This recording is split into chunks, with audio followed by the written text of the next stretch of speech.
Hello friends, welcome to my new blog. আজকে ব্লগটা কিন্তু একদম অন্যরকম। আজকে আমরা আমাদের 2016 সালে কেনা গাড়িটা চেঞ্জ করে আমরা একটা নতুন গাড়ি কিনতে যাচ্ছি।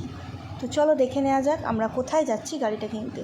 তো ফার্স্টে বাড়ি থেকে বেরিয়ে পড়েছি এবং চলে যাচ্ছে হচ্ছে সোজা গরুর ফাড়ি। গরুর ফাড়ি আমাদের নৈহাটের একটু পরেই। ওখানেই আমরা একটা দোকানে আমাদের গাড়ি চুজ করেছি, যে গাড়িটা আমাদের ভালো লেগেছে।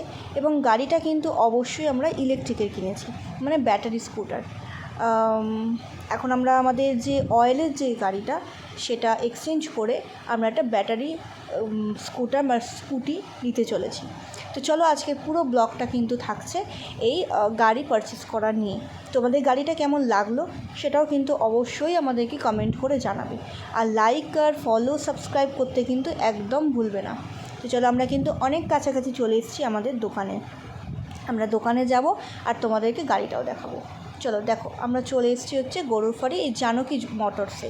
এখানে কিন্তু সমস্ত গাড়ি থাকে ইলেকট্রিক বা ব্যাটারির। তো দেখো এই গাড়িটা কিন্তু আমরা পারচেস করেছি, তোমরা ছবিতে দেখেইছো। তো গাড়িটা আমরা যখন গেছি তখন কিন্তু জাস্ট চার্জ হচ্ছে, সমস্ত কমপ্লিট হয়ে গেছিলো। আর এখানে মালিক আমার হাজব্যান্ডকে সব রকম ফিচার্স বুঝিয়ে দিচ্ছে, কারণ ইলেকট্রিক গাড়ি বা ব্যাটারি গাড়ির সঙ্গে কিন্তু এমনি গাড়ির অনেক পার্থক্য আছে। তো দেখো এদিকে যে ব্লু কালারের গাড়িটা ছিল ওটা আমাদের পুরনো গাড়ি, আর এই গাড়িটা কিন্তু আমাদের নতুন গাড়ি। তো পুরনো গাড়িকে দিয়ে নতুন গাড়ি নেওয়ার একটা যেমন আনন্দ প্লাস দুঃখ দুটোই ছিল, কারণ 2016 সাল মানে বুঝতেই পারছো অনেকটা আগে। আমরা তখন নতুন নতুন গাড়ি কিনি, নতুন গাড়িতে করে নানান জায়গায় ঘোরা, অনেক স্মৃতি আছে ওই গাড়িকে নিয়ে। তো আমার হাজব্যান্ডের দুজনেই কিন্তু বেশ মন খারাপ লাগছিল গাড়িটা ছেড়ে আসতে, কিন্তু নতুন গাড়িতে সেটারও কিন্তু একটা মজা ছিল। তো আমার হাজব্যান্ড একটা জাস্ট টেস্ট ড্রাইভ দিল, মানে সব ফিচার্সগুলো বুঝতে পারছে কি না সেটা দেখার জন্য। এবং তারপর কিন্তু আমরা বাড়ির জন্য রওনা হয়ে যাই। দেখো ফিরে এসছে, আর আমরা এবার গাড়িতে করে বাড়ির দিকে রওনা দেবো।